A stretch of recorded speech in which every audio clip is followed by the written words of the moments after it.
Hi, my name is Noah Irk, and today I will be giving you a presentation over DEI. A little bit about myself first is I'm a student at Malakoff High School. I'm a sophomore. I'm currently in the top 15% of my class, but by the end of the year I plan to be on top 10. I am taking dual credit classes with Tvcc,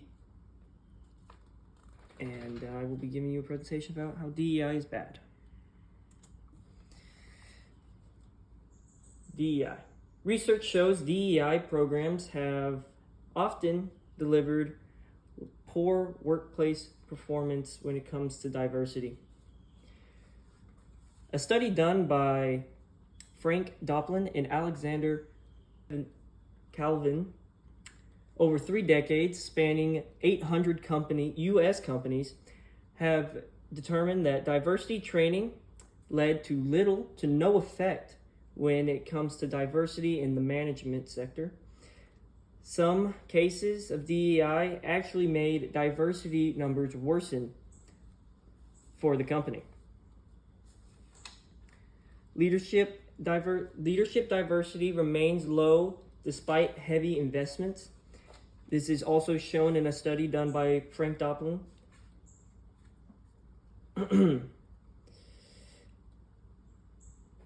Diversity-based hiring feels unfair and sparks diversion in the people that work at the company.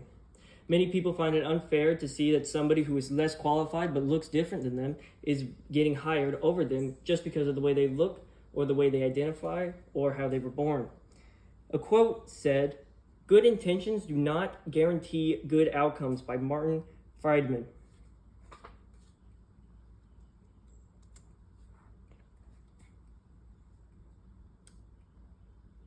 Some DEI face legal issues, wondering if DEI laws are legal in themselves. There is a famous court case done in 2023, Students for Admissions versus Harvard. Students trying to get into Harvard found it unfair that Harvard was allowing many people of different colors and race over them just because many of those others did not meet the preferred requirements for going to Harvard, but just because they looked diverse, they were allowed in, meaning that Harvard cut certain standards just so they could get in and raise standards for other students to make it harder for them to get in.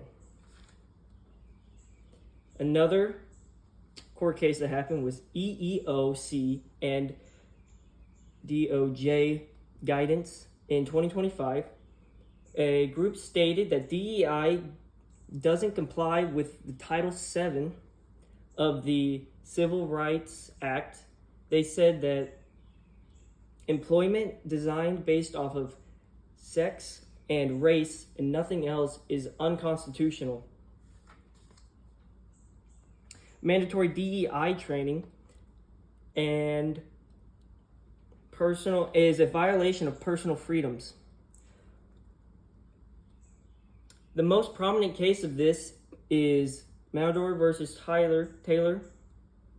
Parents challenged schools regarding the schools not allowing parents to opt their children out of LGBTQ plus based lessons and lessons upon race and how some should be treated better than others because of past events.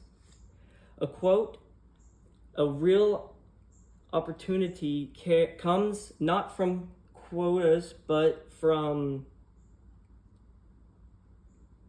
cultivating individuality."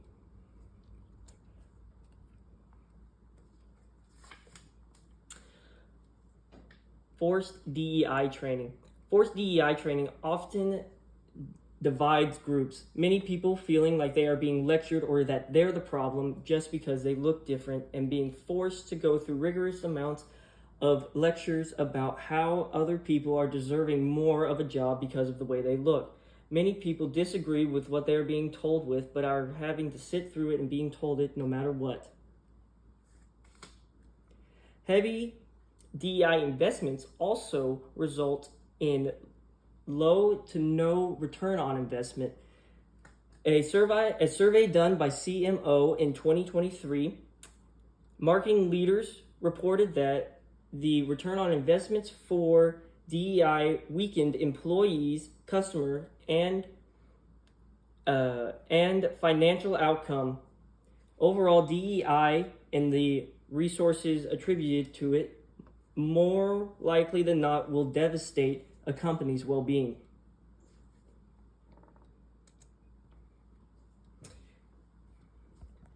DEI controversies can damage public trust in an institution.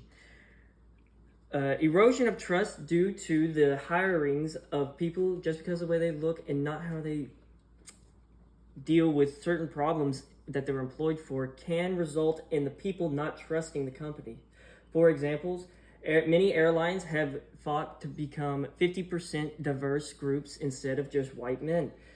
In this endeavor, they have dropped standards for many of the pilots, and now we've come to see that many of the pilots are now looking like somebody instead of actually being able to perform their job to the standards that they should be held to. This can lead to many dangerous situations that can result in death just because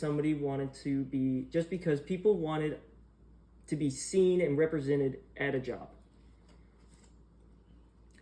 Several states have restricted or banned the use of DEI programs in public institutions. These states include Alabama, Florida, Ohio, Indiana, Iowa, Kansas, North Carolina, North Dakota, Tennessee, and Texas. All of these states have deemed DEI is something more in the way than it is actually helping people get jobs that they really need and are qualified for. Equality enforced through favoritism only deepens divides instead of healing them. That quote was said by somebody anonymous.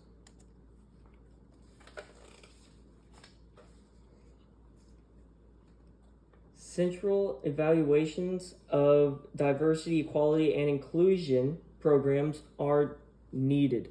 We need to reevaluate what diversity really means in the workplace and if it's even important, or should we just start employing people based off merit and skill?